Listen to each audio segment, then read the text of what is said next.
Na mimi nawashukuru sana kwa sababu nyinyi ni watu wale wanasemekana mnaweza kusoma barua hata kabla haijatoka ndani ya bahasha. Si nyinyi mnafuatilia maendeleo? Si mnataka tujenge barabara, tuunganishe stima, tuwe na mpango ya affordable housing, tuwe na mpango ya matibabu. That's what we want. Ama namna gani jameni? Si ndio?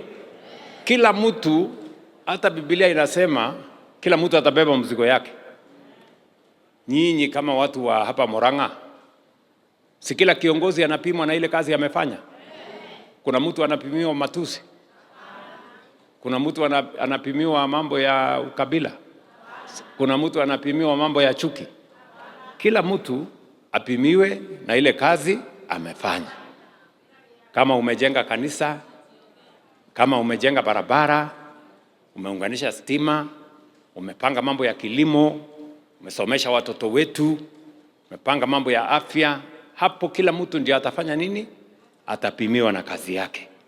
Na ndio hata wale wanashindana na sisi, mimi nimewaambia hakuna haja ya ugomvi, hakuna haja ya matusi, hakuna haja ya chuki, hakuna haja ya ukabila. Nyinyi leteni scorecard yenu, mimi nitalete scorecard yangu, hawa wananchi wataamua.